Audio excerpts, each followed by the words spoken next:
Hey, what's up, you amazing hackers? I hope you're all doing well today. Welcome, welcome, welcome. Today I'm going to give you guys some of the best bug bounty advice that I would give my younger self. So, are you ready? Buckle up and let's go, shall we? The first thing I want to talk to you guys about is that it's really, really important that you pick something that you fit well, because let me tell you guys, bug bounties is going to be hard. It's not going to be easy at all. We as bug bounty hunters, when we test a target, we're basically going to be one of the last people to test it. It's already been tested by a pen tester. It's already been tested by 50 other hunters before us. So we're going to test a target. It's going to be hard, but let me tell you that it's not impossible, because we all have our own unique advantage, and I want you to dig deep inside of yourself, and I want you to look for that unique advantage. I want you to find that thing that makes you special and better than other hunters. For me, I'm a QA engineer. What makes me better in life is thinking of ways that other people haven't thought about, because all I ever do all day is think of test cases and how I can improve my scope, my vulnerabilities, my everything, So it's very, very important that you find that thing that makes you unique. Business logic for me, broken access control, IDORs, things that aren't supposed to happen. That's the things that I look for. But for other people, it can be functional testing, it can be recon, it can be automating stuff with Docker, it can be whatever fits your style. You really have to adapt, because if things are harder, you're going to have to be better at finding out how those things work. And that's something I would have told my younger self, is to adapt, adapt, adapt. Those who adapt survive. That's some very, very important advice. What you need to do is fail hard, fail fast, and learn from it. And then change your way of hunting, adapt from it. What I did in the beginning was every single thing that I encountered, I just looked up how to hack.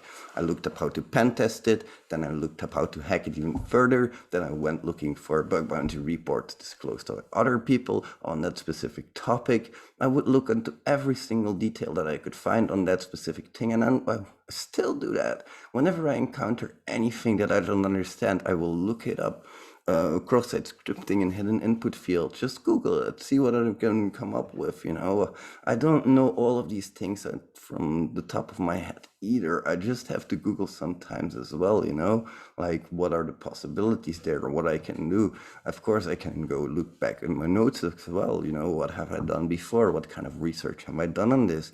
And that's something really important as well. Do some research, but take your notes very, very diligently, because when you're out there hunting, you don't want to waste 2 hours just finding that one thing that you've written down somewhere on a piece of paper that's now in the bin. So be very, very careful about your notes and make sure that you make them very, very diligently. Now, another thing that I want to talk about is the other side of the coin, because I am somebody who always likes to look at things from two perspectives.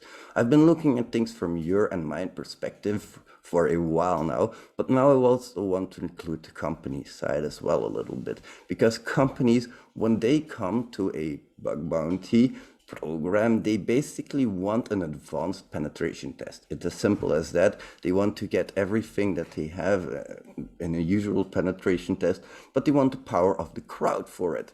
And if you look at it from that perspective, it really, really does help you. By the way, I see that I have my virtual eyebrows on. Sorry for that. If you really look at it from that perspective, it really, really helps, because it really brings things into a viewpoint for you.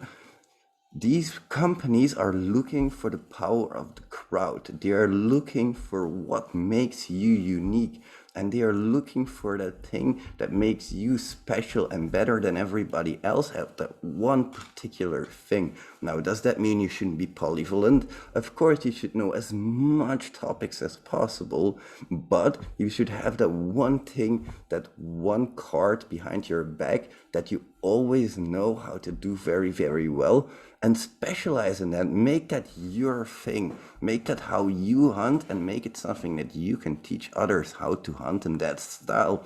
And then they can combine all of these different styles together, because one thing I want you to realize very, very well is that every single person is unique. And that may seem very very self-explanatory if I put it like this. Everybody is unique, of course. You look different from me, they look different from everybody else, but there is a very deep truth to that. Everybody is unique on a very, very deep level. We all have this basis of understanding a worldview that has been created for us. And that's something that you can apply to your bug bounties. What I want you to do is I want you to wake up and I want you to imagine a perfect bug hunting day. And I mean a perfect bug hunting day. I want you to think about, okay, I'm going to turn on my computer, I'm going to turn on Burp Suite. What am I going to hunt for? What am I looking for? Is it cross-site scripting? Is it IDORs? Is it broken access control? And okay, I'm going to find it, but how am I going to find it? Am I going to find IDOR from in the side of my company? Am I going to find it on a company website at all? Maybe a business-to-business application, maybe a business-to-consumer application, maybe whatever. It doesn't really matter. And all of those things combined, all of those different tips, all of those different things are just tips that I would have wished to have known when I was starting out, And of course, you have to work hard. Everybody has to work hard to achieve the things that they like. Look at these people that are at the top. They work very hard hours. They work very long, but they also work very, very smart. And you really have to bring in that sprinkle of you, that sprinkle of uniqueness to your bug bounty hunting to make it easier on yourself as well. And please, for the love of God, don't be mad at yourself if you're not finding anything, because what you're basically doing is that proving that that target is okay against you. It's not vulnerable against your skill set, and it passes your test. Also, what I wanted to give you guys is, how do you approach picking this target? Because I've been talking about it a lot, but what I do is when I really want to pick a new target, what I'm going to go is I'm going to go through all of the targets. And if I find one thing I don't like about the target, I'm going to dismiss it and I'm going to move on to the next one. Now, if you're picking your very first target, that can be a very different question, because you will basically have to try them all. You'll have to try every single style of hunting and see what fits you. And I know it's going to be hard, but that's why I always recommend starting on vulnerability disclosure programs, or just programs that list other programs, like, for example, firebounty.com is a good one. That's where you can find a lot of open bug bounty programs, let's say, like security.txt files. But also, one thing that you can do to improve yourself is stop hunting on platforms with the knowledge in your mind that you're looking for a vulnerability.